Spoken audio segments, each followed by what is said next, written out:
بزرگوں، دوستوں، ملت اسلامیہ کے نوجوانوں،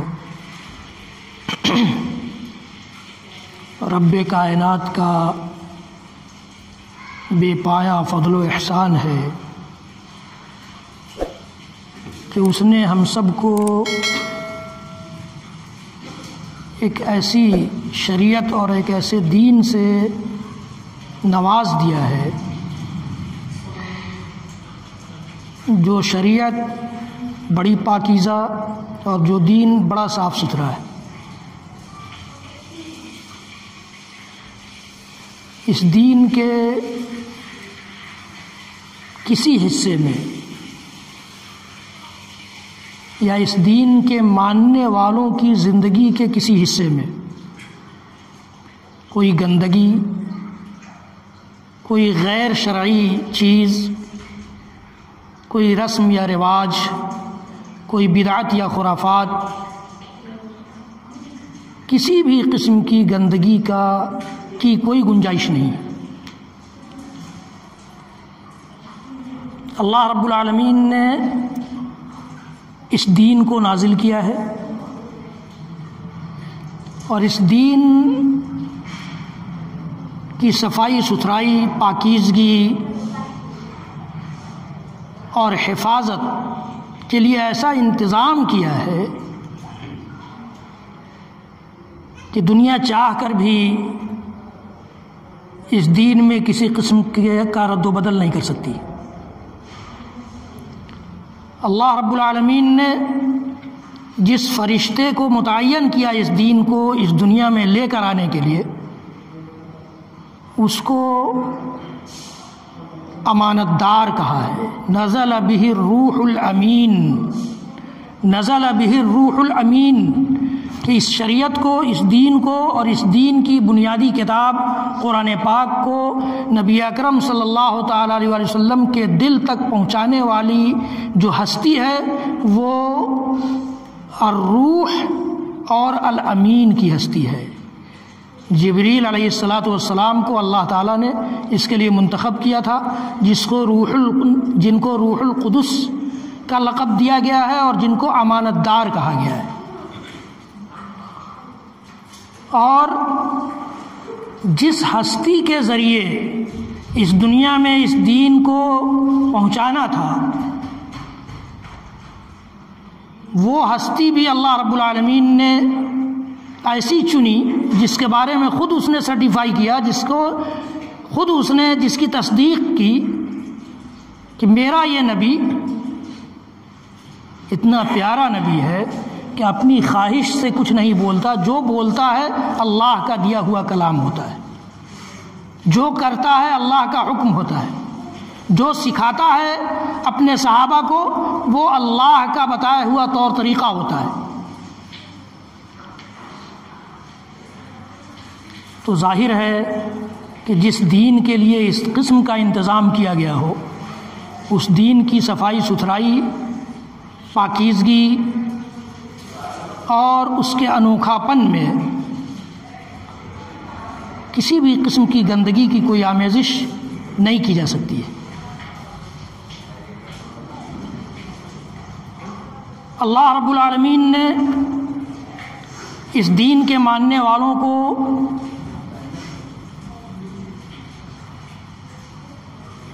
اپنا بھیجا ہوا کلام یا اپنی نازل کی ہوئی کتاب سے نوازا ہے،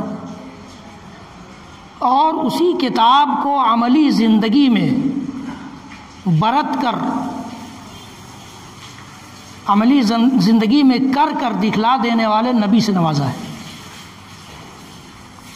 گویا قرآن کو کوئی امتی یہ چاہے کہ وہ خود سے سمجھ لے گا تو یہ اس کی بیوقوفی ہے، اور قرآن کو نظر انداز کر دے، کہے کہ نہیں ہمارے لیے نبی کافی ہیں، تو یہ اس کی بیوقوفی ہے۔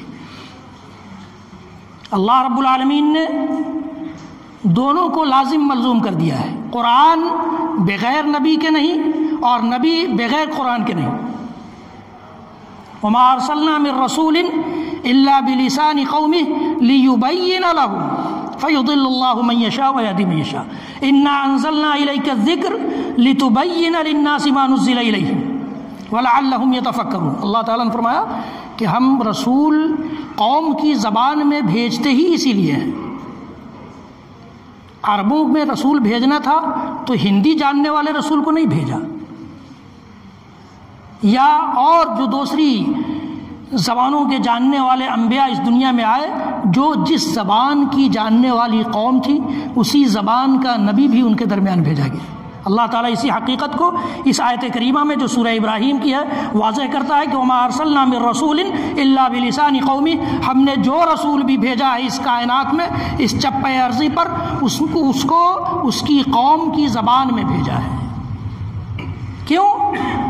مقصد یہی تھا کہ نبی اور رسول کا جو فریضہ اور جو ڈیوٹی ہے وہ یہ ہے کہ اللہ کا پیغام اللہ کے بندوں کے سامنے عام کر دیں، لِيُبَيِّنَ لَهُمْ، تاکہ ان کے لیے واضح کر دیں۔ اس کے بعد پھر اللہ تعالیٰ نے جس کی تقدیر میں لکھا ہوگا کہ وہ ہدایت کی راہ نہیں پا سکتا تو نہیں پائے گا، فَيُضِلُّ اللَّهُ مَن يَشَاءُ وَيَهْدِي مَن يَشَاءُ، اور جس کے لیے ہدایت لکھ دی ہوگی کوئی گمراہ نہیں کر سکتا۔ وَمَن يَهْدِهِ اللَّهُ فَلَا مُضِلَّ لَهُ وَمَن يُضْلِلْ فَلَا هَادِيَ لَهُ۔ اللہ کے رسول صلی اللہ تعالیٰ علیہ وآلہ وسلم اپنے ہر خطبے میں اس بات کو، اس فیکٹ کو، اس حقیقت کو واضح فرمایا کرتے تھے کہ اللہ جسے ہدایت دے دے دنیا کی کوئی طاقت گمراہ نہیں کر سکتی، اور جسے اللہ تعالیٰ ہدایت سے محروم کر دے دنیا کی کوئی طاقت اسے راستہ نہیں دکھلا سکتی۔ اللہ رب العالمین نے دوسرے مقام پر فرمایا کہ ہم نے یہ ذکر قرآن پاک کی شکل میں جو آپ پر نازل کیا ہے، انا انزلنا الیک ذکر، نبی آپ پر نازل کیا ہے، کیوں؟ لتبین للناس ما نزل الیہم، تاکہ آپ لوگوں کے لیے اس بات کو واضح کر دیں کہ ان کے لیے کیا پیغام اور کیا میسج آیا ہے ان کے رب کی جانب سے۔ تو معلوم یہ ہوا کہ نبی کا یہ فریضہ ہے کہ نبی کے ذریعے امت کو، قوم کو جو کتاب دی جا رہی ہے اس کتاب کی تشریح کریں، تفسیر کریں، اپنی عملی زندگی میں برت کر بتائیں، دکھائیں، دنیا والوں کو سکھلائیں، دنیا والوں کو یہ پیغام سمجھائیں کہ نبی پر یا نبی کے ذریعے سے جو پیغام اللہ کا، اللہ کے بندوں کے نام آیا ہے وہ کیا ہے۔ انا انزلنا الیک الذکر لتبین للناس ما نزل الیہم، اور جب نبی قرآن کے احکام کو واضح کر دیں اب پھر امت کی ذمہ داری بن جاتی ہے لعلہم یتفکرون، تاکہ یہ قوم، یہ امت اس پر غور و فکر کرے۔ ہمارے پاس فرصت نہیں الگ بات ہے، لیکن امت کی ذمہ داری یہ ہے کہ نبی کے بتائے ہوئے طور طریقوں پر اور نبی کی سکھلائی ہوئی تفسیر اور تعلیم پر غور و فکر کرے۔ آخر امت کہتے کس کو ہے؟ جھنڈا ڈھونے کو امت کہتے ہیں؟ جھنڈا تو ابو طالب نے بھی ڈھویا تھا، ابو طالب نے بھی جھنڈا ڈھویا تھا، مدینہ کے منافقوں نے بھی جھنڈا ڈھویا تھا۔ یہ جھنڈا ڈھونا کافی نہیں ہے، نعرہ لگا لینا کافی نہیں ہے، غور و فکر کرنا ہے، اور غور و فکر ایسا کہ وہ دل و دماغ کے ذریعے ہماری زندگی کا حصہ بن جائے، دل و دماغ کے ذریعے ہماری زندگی میں ایسا اترے کہ ہماری زندگی ایک نمونہ بن کر کے دنیا کی دوسری قوموں کے سامنے ابھرے۔ یہی وجہ تو ہے کہ آخر اللہ کے رسول صلی اللہ علیہ وسلم کو کہا گیا کہ لقد کان لکم فی رسول اللہ اسوۃ حسنہ، تمہیں کوئی بہترین آئیڈیل اور ماڈل دیکھنا ہے تو وہ اللہ کے رسول صلی اللہ علیہ وسلم کی زندگی میں دیکھو۔ اللہ کے رسول صلی اللہ علیہ وسلم کے بعد خود اللہ کے نبی صلی اللہ علیہ وسلم نے فرمایا کہ علیکم بسنتی وسنت الخلفاء الراشدین المہدیین من بعدی، میرے بعد میری سنت اگر تم نہ پاؤ، میری سنت تم تک نہ پہنچ پائے، نہ مل پائے، تو میرے ہدایت یافتہ خلفاء کی سنت کو اپناؤ۔ آج جو چاہے سرپھرا اور مجنون قسم کا آدمی اس دنیا میں آ کر ابو بکر و عمر عثمان پر الزام لگا دے، الگ بات ہے، لیکن سرٹیفائی کس نے کیا ہے؟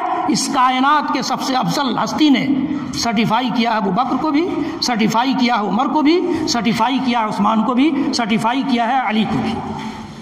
تو کوئی علی کو صرف نکال دے اور کہے کہ نہیں یہ تینوں خیانت کرنے والے ہیں، ان تینوں نے ملاوٹ کیا ہے دین میں، تو یہ اس کا ننگاپن ہے، اس کی خباثت ہے، اس کی شرارت ہے اور اس کا پاگل پن ہے، بلکہ وہ انسان کہے جانے کے لائق نہیں ہے جو اس کائنات میں امام الانبیاء والرسل احمد مجتبیٰ محمد مصطفیٰ رسول گرامی علیہ الصلوۃ والسلام کے چھوٹے سے چھوٹے سب سے کم مرتبے کے صحابی پر کسی قسم کا الزام دھرتا ہے، وہ انسان نہیں ہو سکتا ہے، وہ انسان نہیں ہو سکتا ہے، چاہے کہ وہ ایمان والا ہو یا ایمان والا نام رکھ لے۔ میں یہ عرض کر رہا تھا کہ امتی کی ذمہ داری یہ ہوتی ہے کہ وہ قرآن پاک اور نبی کے فرمان مقدس پر اس طرح غور و فکر کرے کہ دل و دماغ کے راستے سے اس کی زندگی میں یہ سارے پیغامات اس طرح اتر جائیں کہ وہ عملی نمونہ بن کر گھومتا پھرے، جس طرح سے صحابہ نے برت کر دکھلایا تھا۔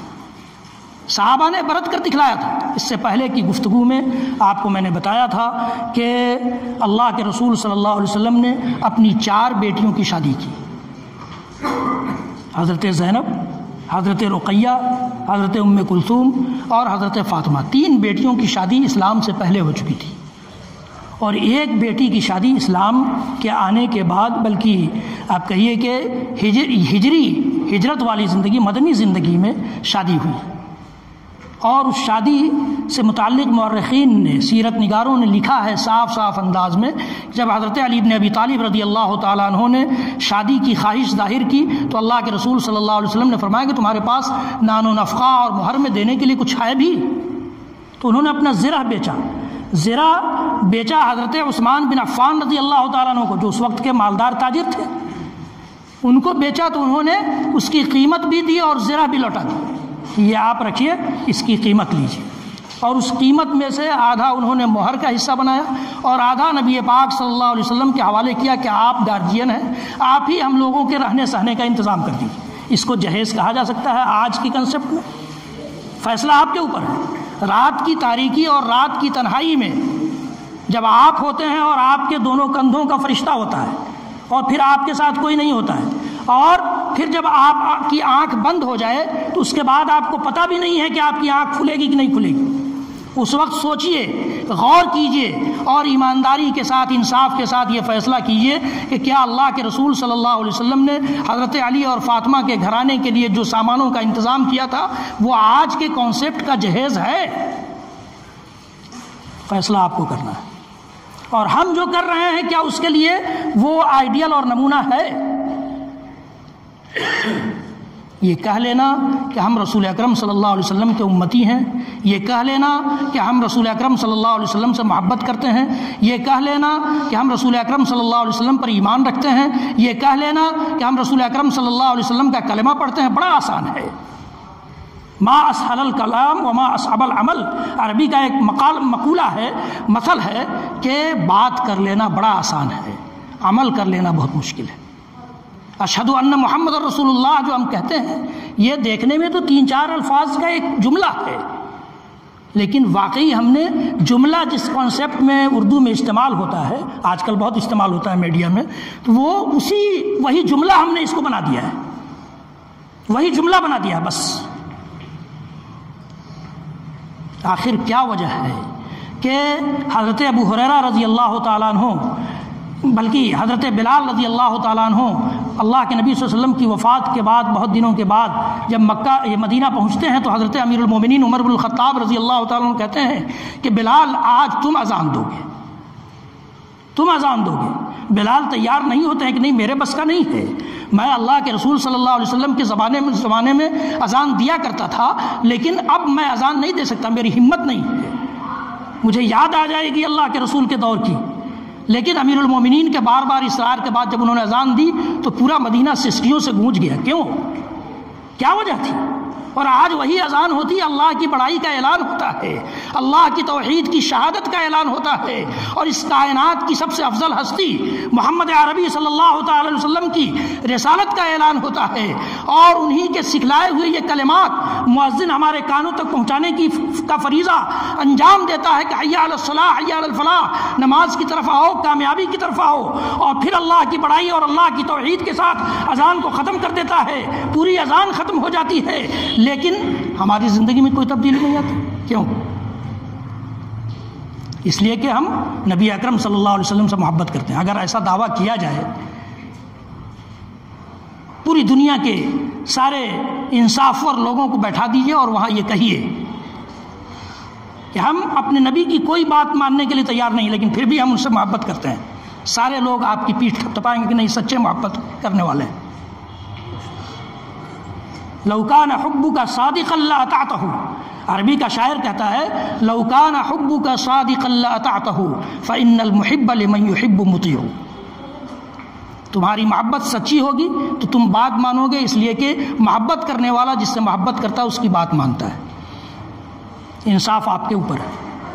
اللہ کے نبی صلی اللہ علیہ وسلم کے صحابہ نے بھی، ابو بکر نے بھی اپنے بچوں بچیوں کی شادیاں کی، عمر نے بھی اپنے بچوں اور بچیوں کی شادیاں کی، عثمان بن عفان رضی اللہ تعالیٰ عنہ نے بھی اپنے بچوں اور بچیوں کی شادیاں کی۔ کوئی تاریخ اٹھا کر پوری تاریخ پڑھ جائیے۔ حضرت سعید بن المسیب رحمۃ اللہ علیہ کا واقعہ یاد آ گیا، امام التابعین، سید التابعین اور مسجد نبوی کے مدرس، وہاں ان کا درس ہوتا تھا حدیث کا، بہت بڑے محدث۔ اور آپ حدیث کی کوئی بھی کتاب اٹھا لیجئے، زیادہ تر سندوں میں، زیادہ تر حدیث کے جو چینس ہیں اس میں سعید بن المسیب کا نام آتا ہے۔ بہت بڑے محدث، پائے کے محدث، ان کا درس ہوتا تھا مسجد نبوی میں۔ ان کی بیٹی کے لیے خلیفہ وقت کے بیٹے کا پیغام آیا، قاصد پیغام لے کر کے آیا کہ خلیفہ وقت نے اپنے بیٹے کے لیے آپ کی بیٹی کا رشتہ بھیجا ہے۔ سعید بن المسیب نے کہا کہ نہیں، میں خلیفہ وقت کے گھرانے میں اپنی بیٹی کو نہیں بیاہ سکتا۔ درس دیتے تھے، درس ان کا چلتا تھا حدیث کا۔ ایک موقع ایسا آیا کہ 3-4 دنوں تک ان کے ایک شاگرد عبداللہ ابن ابی وداع رحمۃ اللہ علیہ 3-4 دنوں تک ان کے درس میں نہیں آئے۔ 5ویں 6ٹھے دن جب وہ آئے تو کہا کہ عبداللہ تم تو ذہین طالب علم ہو، تم کبھی ابسینٹ نہیں کرتے ہو کلاس سے، پھر کیسے تم 3-4 دنوں سے درس سے غائب ہو؟ حدیث کا درس ہے یہ، اور یہاں سے غائب ہوتے ہو۔ وہ ہم لوگ جیسے امتی نہیں تھے کہ جمعہ میں بھی 5 منٹ پہلے آئے کہ چلو جماعت تو مل جائے گی، لوگ کیا کہیں گے نہیں جائیں گے۔ تو وہ پابند شاگرد تھے اور حدیث کے بہت زیادہ محبت کرنے والے شاگرد تھے۔ تو استاذ محترم نے پوچھا کہ عبداللہ وجہ کیا ہے؟ تو کہا کہ استاذ محترم میری اہلیہ کا انتقال ہو گیا تھا، اس لیے میں نہیں آ پا رہا تھا۔ سعید بن المسیب رحمۃ اللہ علیہ سید التابعین، تابعی کا مطلب میں نے کبھی اس سے پہلے آپ کو بتایا تھا کہ صحابہ کے شاگردوں کو تابعی کہا جاتا ہے، اور سید التابعین تھے، اس کا مطلب ہے کہ ان کی ملاقات کئی سارے صحابہ سے ہوئی تھی، کئی سارے صحابہ سے انہوں نے علم حاصل کیا تھا، حدیثیں سیکھی تھی، تو صحابہ کے شاگرد تھے۔ سعید بن المسیب نے کہا کہ اچھا تمہاری اہلیہ کا انتقال ہو گیا ہے، تو اب شادی کا ارادہ ہے؟ عبداللہ ابن ابی وداع ابھی تو بیچارے 2-4 دن پہلے ان کی اہلیہ کا انتقال ہوا تھا، اور اسی غم میں تھے، وہ چونک گئے کہ یہ استاذ محترم کیا پوچھ رہے ہیں۔ کہا کہ میری بیٹی سے شادی کر لو۔ سعید ابن المسیب نے کہا جن کی بیٹی کا پیغام خلیفہ وقت کے بیٹے سے آیا تھا۔ یہ سب کہانی ہے، آپ لوگ یہ کہانی سن کر کے اور پھر جائیے، جو کرنا ہے کریے، کوئی آپ پر پابندی نہیں ہے کہ ہاں یہاں جو سن لیا وہی کریں گے، نہیں، لیکن یہاں آئے ہیں تو سننا ہے۔ سعید بن المسیب رحمۃ اللہ علیہ نے پوچھا تو اور چونک گیا کہ اپنی بیٹی سے شادی کریں گے؟ اتنی بڑی ہستی، سینکڑوں اور ہزاروں شاگردوں کے استاد اور سینکڑوں صحابہ سے حدیث سیکھنے والی شخصیت، اور پھر فوراً مسجد نبوی کے سارے لوگوں کو میں اعلان کرا دیا کہ سب لوگوں کو کہو جمع ہو جائیں، میں عبداللہ ابن ابی وداع سے اپنی بیٹی کی شادی کرنے جا رہا ہوں۔ وہاں نکاح کر دیا۔ گھر گئے تو بیٹی قرآن کی تلاوت کر رہی تھی اور اس آیت پر پہنچی تھی کہ ربنا آتنا فی الدنیا حسنہ وفی الآخرۃ حسنہ وقنا عذاب النار، کہ ہمارے رب ہمیں دنیا کی بھلائی سے نواز دے، آخرت کی بھلائی سے نواز دے، اور ہمیں جہنم کے عذاب سے بچا لے۔ بیٹی نے پوچھا کہ ابا جان دنیا کی بھلائی کیا؟ آخرت کی بھلائی تو سمجھ میں آتی ہے، یہ دنیا کی بھلائی کیا ہے؟ تو سعید بن المسیب رحمۃ اللہ علیہ نے اپنی بیٹی کی اس وقت بھی تربیت کی اور کہا کہ ایک بیٹی کے لیے، ایک لڑکی کے لیے نیک شوہر کا مل جانا دنیا کی سب سے بڑی بھلائی ہے، اور وہ تم کو مل چکا ہے۔ میں نے تمہاری شادی اپنے ایک شاگرد عبداللہ ابن ابی وداع سے کر دی ہے، چلو میں تجھے پہنچا دیتا ہوں۔ اللہ اکبر. اور لے کر پہنچ گئے اپنے شاگرد کے دروازے پر. دروازہ کھٹکھٹایا تو اندر سے آواز آئی کون؟ تو کہا کہ سعید. تو شاگرد چونکا کہ سعید کون؟ لگتا ہے کہ وہ اب پچھتاوا ان کو ہوا ہے کہ اپنی بیٹی کی شادی کر کے مجھ سے اس کو واپس لینے آئے ہیں. دروازہ کھولا تو دیکھا کہ ان کے پیچھے ان کی بیٹی کھڑی ہے اور کہا کہ یہ عبداللہ یہ تمہاری امانت ہے، اسے اپنے گھر لے جاؤ. 2-4 دن 10 دن ولیمہ وغیرہ کے سے جب فرصت مل گئی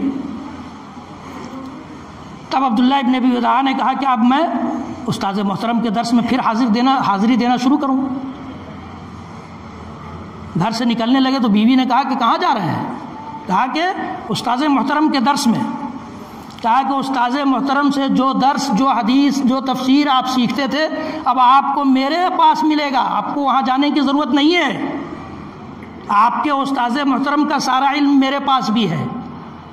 یہ تربیت اور یہ تعلیم سعید بن المسیب نے اپنی بیٹی کو دی تھی. اور گویا وہ محدثہ اور مفسرہ لڑکی کی شادی اس طرح سے عام حالات میں عام لڑکے سے انہوں نے کر دی. کوئی تام جھام نہیں تھا. کیوں؟ کیا وجہ تھی؟ کیا مجبوری تھی؟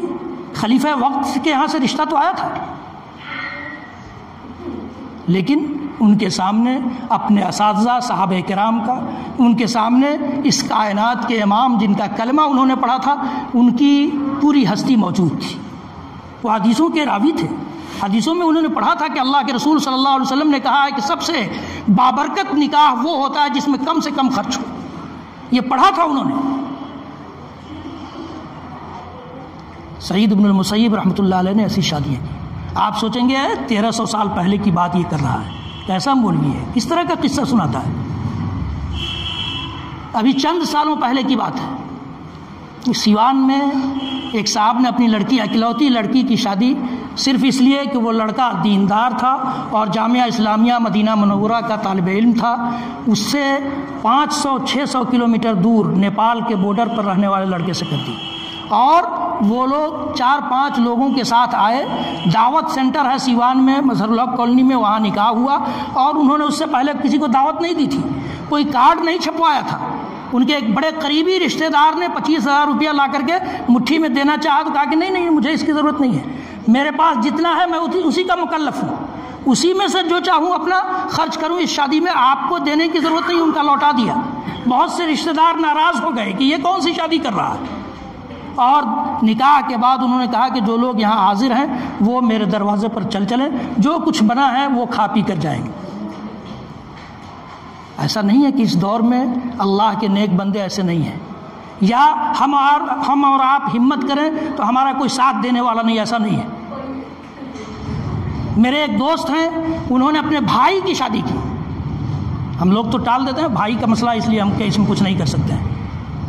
بھائی کی شادی کی اور وہ بھائی اپنی فیملی کے ساتھ، اس وقت وہ گلف میں رہتا ہے، انجینئر تھا. اس وقت اس کی سیلری 4-5 ہزار ریال تھی. آپ یہ سوچیں گے کیا مولوی ملا رہا ہوگا فری میں شادی کر دیا؟ نہیں، وہ انجینئر تھا اور 4-5 ہزار ریال اس وقت کماتا تھا. اس وقت فیملی کے ساتھ رہتا ہے. آپ تصور کیجئے. اس کی شادی میں وہ آئے تو اپنے گھر سے تقریباً 25-30 لوگ مسجد میں آئے. انہوں نے اپنے پیسے سے کچھ ناشتہ پانی منگایا، کولڈ ڈرنکس وغیرہ منگایا، اور وہاں سے ان لوگوں کو کھلا پلا کر کے نکاح کے بعد ان لوگوں کو گھر بھیج دیا، اور لڑکے کو ایک گاڑی کے ساتھ لڑکی کے گھر بھیج دیا. شادی ہو گئی. پھر کل ہو کر کے ہم لوگ ولیمہ میں بھی گئے. ولیمہ انہوں نے بہت دھوم دھام سے کیا، اس لیے کہ ولیمہ اللہ کے نبی صلی اللہ علیہ وسلم کی سنت ہے. آسان بنایا جائے. اللہ تعالیٰ نے اور رسول اکرم صلی اللہ علیہ وسلم نے، ہماری شریعت نے سادگی، صفائی ستھرائی اور پاکیزگی سکھلائی ہے، اور نکاح کو پاکیزہ نسل اور حلال نسل کا ذریعہ بنایا ہے. اگر ہم اس کو مشکل بناتے جائیں گے تو نسل کی پاکیزگی ختم ہونے کا اندیشہ ہے. نسل کی پاکیزگی ختم ہونے کا اندیشہ ہے اگر مشکل بنائیں گے. اس لیے اللہ اور اس کے رسول کو ہم لوگ مانتے ہیں، اللہ اور اس کے رسول کا کلمہ پڑھتے ہیں. اس کا تقاضا یہ ہے کہ اللہ اور اس کے رسول کے فیصلوں کو بھی مانا جائے، فیصلوں کو بھی ایکسیپٹ کیا جائے. نعرہ لگا لینا کافی نہیں. میں نے ہمیشہ کہا ہے اس منبر سے کہ نعرہ لگا لینا کافی نہیں ہے. اللہ تعالیٰ یہ نہیں پوچھے گا کہ تم نے کتنے بلند آواز میں نعرہ لگوایا تھا. لگوایا تھا یا لگایا تھا؟ لوگ نعرہ لگواتے بھی ہیں، تو نعرہ لگوایا تھا یا لگایا تھا یہ نہیں پوچھے گا اللہ تعالیٰ، لیکن یہ ضرور پوچھے گا کہ ہم نے تمہیں ایک آئیڈیل دیا تھا نبی اکرم صلی اللہ علیہ وسلم کی سنت و سیرت کی شکل میں، تم نے اس کو کتنا اختیار کیا؟ یہ پرانی باتیں ہیں، لیکن ہمارا اسلام، ہمارا دین اور ہمارے دین کی ایک ایک تعلیم قیامت کی صبح تک نئی رہے گی، پرانی کبھی نہیں ہوگی۔ جس کو ماننا ہوگا مانے گا، نہیں ماننا ہوگا نہیں مانتے ہیں لوگ۔ نماز جیسے فریضے سے لوگ دور ہیں، کیا فرق پڑتا ہے؟ کون سا معاشرہ ہمارا اس کو عیب سمجھتا ہے؟ ہمارے معاشرے کا بڑے سے بڑا دیندار آدمی بھی اس کو عیب نہیں سمجھتا۔ اچھا نمازی نہیں ہے تو ہو جائے گا، ہو جائے گا، کب ہو جائے گا یہ پتہ نہیں ہے۔ اللہ تعالی ہم سب کو کہنے سننے سے زیادہ عمل کی توفیق بخشے۔ گفتگو چل رہی تھی سورہ احزاب کی آیت نمبر 36 کی روشنی میں، کسی مومن مرد یا کسی مومن عورت کے لیے یہ اختیار باقی نہیں رہتا کہ اللہ اور اس کے رسول کا کوئی فیصلہ آ جائے تو وہ اس کو مانے یا نہ مانے۔ ہر حال میں ماننا ہی ماننا ہے، اگر وہ مومن ہے، اگر وہ ایمان والا ہے، اگر وہ اشہد ان لا الہ الا اللہ و اشہد ان محمد عبدہ و رسولہ کا کلمہ پڑھتا ہے، اگر وہ اس بات کو مانتا ہے کہ ہمارا معبود ایک ہے جو عرش پر ہے، اور اس بات کو مانتا ہے کہ ہماری قیادت کے لیے، ہماری امامت کے لیے، ہماری رہنمائی کے لیے، ہماری ہدایت کے لیے، ہمیں طور طریقہ سکھلانے کے لیے، ہمیں راستہ دکھلانے کے لیے، چاہے عبادت کا راستہ ہو، عبادت کا طور طریقہ ہو، چاہے معاملات کا طور طریقہ ہو، چاہے اخلاقیات کا طور طریقہ ہو، چاہے لین دین کا طور طریقہ ہو، چاہے سماجی زندگی ہو، چاہے انفرادی زندگی ہو، جس قسم کی بھی زندگی ہو، سب سکھلانے کے لیے اللہ تعالیٰ جو ہمارا تنہا معبود ہے، اس نے ایک رسول بھیجا تھا۔ اسی رسول کی بات، اسی رسول کا فیصلہ، اسی رسول کا طور طریقہ، اسی رسول کا حکم ماننے کے ہم مکلف ہیں۔ نہیں مانیں گے تو اللہ تعالیٰ ہم سے اس کے بارے میں پوچھے گا۔ جس بات کو اگر ہم مانتے ہیں تو مانا جائے بلا جھجک، دنیا ناراض ہو جائے ہوا کرے، دنیا ناراض ہو جائے ہوا کرے، ہمارا رب ناراض نہ ہو۔ ایک مومن سے یہی اللہ تعالیٰ چاہتا ہے، اور اللہ کے رسول صلی اللہ علیہ وسلم نے اپنی پوری زندگی اپنے صحابہ اور صحابیات کی جو تربیت کی تھی اس کا بھی لب لباب اور نتیجہ یہی تھا۔ اللہ رب العالمین ہم سب کو یہ توفیق دے کہ ہم جب اس کا حکم آ جائے، اس کا فیصلہ آ جائے، اس کے نبی کا طور طریقہ آ جائے، اس کے نبی کے صحابہ کرام کا طور طریقہ آ جائے، اس کو بلا جھجک کسی اور غیر کے ناراضگی کی فکر کیے بغیر ماننے والوں میں سے بن جائیں۔ رب العالمین تو اپنے صالح اور نیک بندوں میں سے ہم سب کو بنا دے، رب العالمین ہم سب کو اسی فہرست میں درج کر دے، رب العالمین۔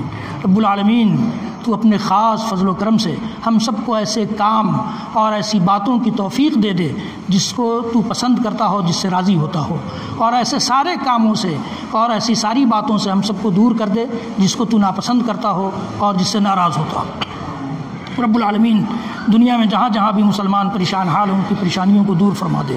رب العالمین تو اپنے خاص فضل و کرم سے ہم میں سے جو بیمار ہیں انہیں شفائے کامل عاجل نصیب فرما دے۔ ہم میں سے جو صحت مند ہیں توفیق دے تو اپنی صحت کو غنیمت جانتے ہوئے رب العالمین اپنی باقی زندگی تیری اطاعت شیاری اور تیرے نبی کی وفاداری کے ساتھ گزار سکیں۔ رب العالمین تو اپنے خصوصی فضل و کرم سے ہم میں سے جو قرض دار ہیں ان کے قرضوں کی ادائیگی کا بندوبست فرما دے، جو ہم میں سے بے روزگار ہیں ان کی جائز کمائی کا بندوبست فرما دے، جو روزگار والے ہیں توفیق دے کہ وہ حلال کمائی کی فکر کریں، حرام سے بچیں، انہیں اس بات کی بھی توفیق دے کہ وہ تیرے دین کی نشر و اشاعت کی خاطر اور تیرے نادار محتاج یتیم مسکین بندوں بندیوں پر خرچ کرنے والے بنیں۔ رب العالمین تو اپنی خصوصی فضل و کرم سے ہم میں سے جو اولاد والے ہیں توفیق دے کہ وہ ان کی ایسی تربیت کر سکیں کہ ان کی وفات کے بعد ان کے لیے رحمت اور مغفرت کی دعا کرنے والی اولاد ثابت ہو، اور جو اولاد والے نہیں ہیں رب العالمین تو اپنے عرش پر ان کے لیے نیک اولاد کا فیصلہ فرما دے۔ رب العالمین ہمارے بچوں بچیوں نوجوانوں بڑوں خواتین سب کی اصلاح فرما دے۔ رب العالمین ہمارے زندوں کو بھی بخش دے، ہمارے مردوں کو بھی بخش دے، ہمارے مردوں کو بھی بخش دے، ہماری عورتوں کو بھی بخش دے۔ ہم سب کو جب تک زندہ رکھ، اسلام پر زندہ رکھ، جب وفات دے ایمان پر وفات دے۔ بارک اللہ لی ولکم فی القرآن العظیم ونفعنی وإیاکم بما فیہ من الآیات والذکر الحکیم۔ اقول قولی ھذا واستغفر اللہ لی ولکم ولسائر المسلمین من کل ذنب وخطیئہ فاستغفروہ ان ربی کان غفورا رحیما۔